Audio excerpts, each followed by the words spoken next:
Few periods of history have been introduced with such drama as was the modern one.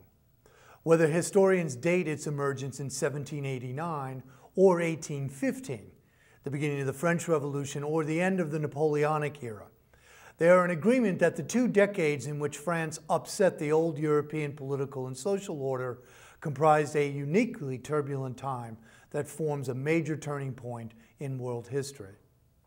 Indeed, when the French historian Georges Lefebvre stated in 1939 that the ideas of the French Revolution toured the globe, he meant that in ideology and example, the actions of 1789 altered the political outlook and inspired new secular hope among the peoples of the world. If the claim is exaggerated, it is so only in a mild way. No revolutionary upheaval caused such anxiety, such excitement. Even the German philosopher Immanuel Kant skipped his daily walk when he learned of what had transpired in Paris in July of 1789. The revolution interrupted the smallest daily routine, just as it overthrew the most powerful example of the old regime. As with so much drama, the outward play of events began quietly enough at the center of established authority. The news of the fall of the Bastille greeted Louis XVI late in the night of July 14, 1789, after the king had retired from a day at the hunt. Once the Duke who carried the news from Paris finished his statement, the king remarked, "Then it's a revolt?" "No, sire," replied the Duke, "it's a revolution." On no other occasion has the French Revolution been described so simply and directly. Yet the distinctions in the conversation between king and noble were not semantic, they were real. The king imagined another bread riot or some other expression of short-lived popular protest. The Duke knew that the events in Paris were more fundamental, a challenge to the very existence of the regime. That challenge was met with equivocation by a king who was indecisive, inadequate rather than cruel. A ruler who was, moreover, supported by courtiers who did not generally appreciate that times were changing. The old regime as a political order fell quickly enough. By October 1789, the royal title had changed from Louis, by grace of God, King of France, to Louis, by grace of God, and the constitutional law of the state, King of the French. But the constructive work of the revolutionaries, the need to build a novus ordo secularum, a new secular order, proved far more difficult than the toppling of the old one. The French Revolution was, in fact, a series of upheavals, perhaps most aptly described as a major revolution followed by a series of coups d'etat. No revolutionary wished to return to the pre-July political condition, but beyond that, there was no clearly determined objective. Moreover, internal resistance to change, and later after 1792, external war between the revolutionary governments and the monarchies of Europe, made domestic decisions the more difficult to achieve.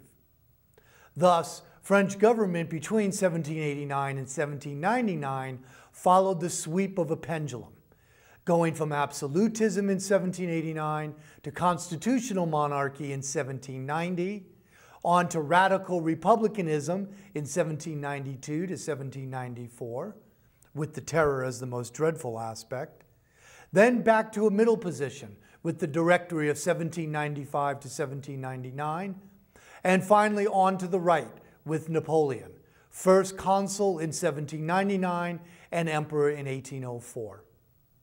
In outward appearance, this imaginary pendulum sweep seemed to bring the French people back to the absolutism they had discarded in 1789. Voltaire, master of epigrams, once cynically remarked that the more things change, the more they are the same. He seemed to have a point that could be applied to the activities of the French Revolution. However, if political instability between extremes was one obvious characteristic of the revolution, a new ideological structure was another. The French established a new realm of politics. It's not too much to say that the ideas of the French Revolution became the measure of what later characterized modern European society, both in principle and in institution. Most obviously, the revolution established the principle of popular sovereignty in the place of absolutism, thus replacing the dynasty with the nation. Providing the first major nation in Europe with a written constitution and a code of political behavior, this was the Declaration of the Rights of Man and Citizen, the revolutionaries, in the summer of the year 1789, had already converted the king's subjects into the nation's citizens.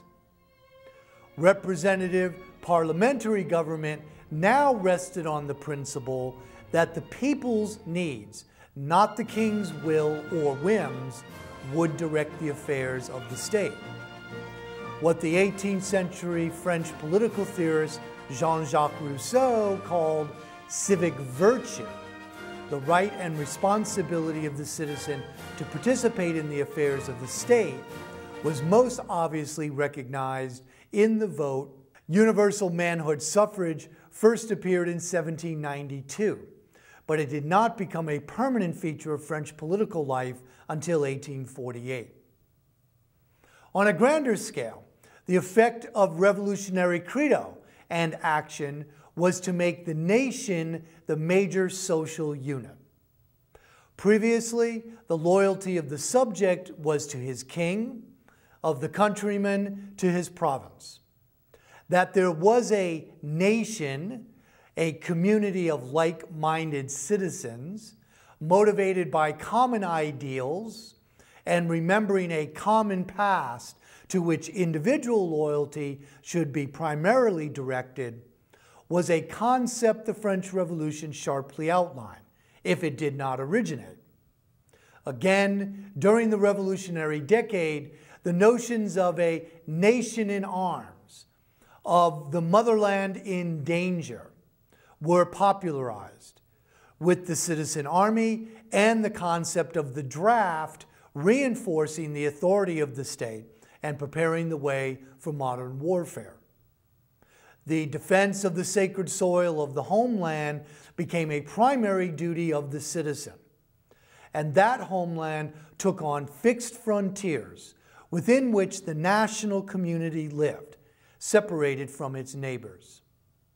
The new secular state, which the revolution defined, created a community ambivalent in purpose. First, the state was in theory designed to serve the individual, to assure his rights.